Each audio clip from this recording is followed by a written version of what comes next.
Hi all, welcome to football arena.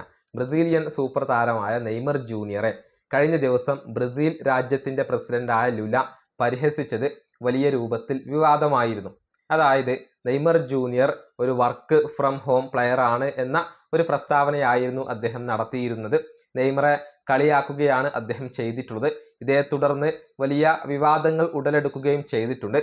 ഇപ്പോഴിതാ ഈ വിഷയത്തിൽ ബ്രസീലിന്റെ പ്രസിഡന്റായ ലുലയെ രൂക്ഷമായി വിമർശിച്ചുകൊണ്ട് രംഗത്ത് വന്നിരിക്കുകയാണ് ഫാബിയോ സൊർമാനി എന്ന ഒരു ഫുട്ബോൾ നിരീക്ഷകൻ. അദ്ദേഹം പറഞ്ഞിട്ടുള്ളത് നെയ്മർ ജൂനിയർ കളിക്കളത്തിലേക്ക് മടങ്ങിയെത്താൻ വേണ്ടി പരമാവധി ഹാർഡ് വർക്ക് ചെയ്യുകയാണ്, അല്ലാതെ വീട്ടിലിരുന്ന് ചോക്ലേറ്റും ബിയറും കഴിക്കുകയല്ല എന്നാണ് ഇപ്പോൾ ഫാബിയോ സൊർമാനി പറഞ്ഞിട്ടുള്ളത്.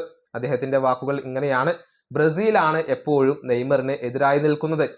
മറ്റുള്ള സ്ഥലങ്ങളിലൊക്കെ നെയ്മറെ പിന്തുണക്കുന്നവരാണ് കൂടുതൽ, പക്ഷെ ബ്രസീലിൽ ഉള്ളവരാണ് നെയ്മറിന്റെ എതിരാളികൾ. ഈ രാജ്യത്തിന്റെ പ്രസിഡന്റ് പോലും ആ താരത്തെ പരിഹസിക്കുന്നു. ബ്രസീലിലെ പൗരന്മാരെ സംരക്ഷിക്കുന്നതിനെ കുറിച്ച് ലുല ഇത്രയധികം സംസാരിക്കാറില്ലല്ലോ, അതല്ലെങ്കിൽ താരങ്ങളെ സംരക്ഷിക്കുന്നതിനെ കുറിച്ച് ഈ പ്രസിഡന്റ് ഇത്രയധികം സംസാരിക്കാറില്ല.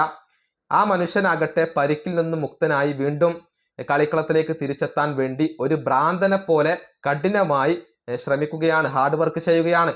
എല്ലാം ശരിയാകുമെന്നും എന്നിട്ട് കളിക്കളത്തിലേക്ക് മടങ്ങിയെത്താമെന്നും കരുതി അയാൾ വീട്ടിലിരുന്ന് ബിയറും കുടിച്ച് സ്നാക്സും കഴിച്ച് സോഡയും ചോക്ലേറ്റും കഴിച്ച് സമയം കളയുകയല്ല ചെയ്യുന്നത്.